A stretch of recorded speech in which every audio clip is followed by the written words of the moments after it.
Chioma nne m eze nwanyị kalịsịa odogwu nwanyị nwanne m nwanne m ji eme ọnụ oke nwanyị nnekwu mmanwụ n'oge nwakarịrị ụwa ahụ ara ekwu nke i mere ị na-eme ọzọ anara agụtakwanụ obi aṅụrị n'ahịa anara egote obi aṅụrị n'ahịa nne jisi ike ebe onye bi ka ọ na-awachi ma ịbụ nwata nwaanyị dibịa apụtara na ịma na-enwe aṅụrị ma ọ na-eme ihe ibe gị na-eme nne jisi ike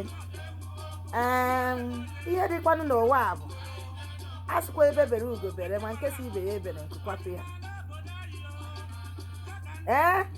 nne jisi ike a sị na ugboro na-abụ ka ekwe na-akpọ dike ọkpọọ ya na ndụ ọkpọọ ya n'ọnwụ anara egote obi aṅụrị n'afịa enwee ndị nọ tata buru ego niile ha bụ nwee billions thousands of money they can buy happiness. They are not happy because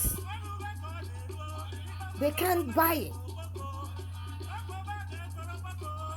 They can't, because the rich also cry. I admire you. You a struggler.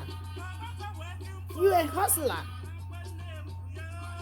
You fight for yourself.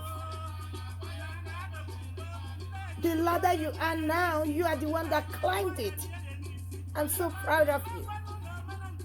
I don't want to call you over the phone or say it behind your back, but I'm telling you right now that you made me proud. I love you.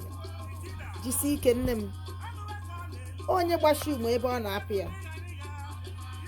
Ọ gị nwa bụ oke nwanyị maka isi akpata ego gị, mara ka isi ata ahụhụ, mara ka isi amụ anya abalị, mara ka isi agbagharị ka ụmụaka wee rie nri. Asị m onye biri ibi ya biri. Ndị Igbo ka anyị dị n'ofu.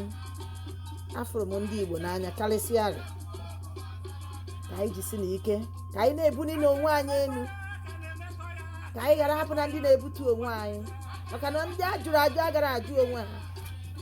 Onye m kwuru ọkwa ọfọ ndụ ka m na-agọ n'isi ụmụ Igbo niile.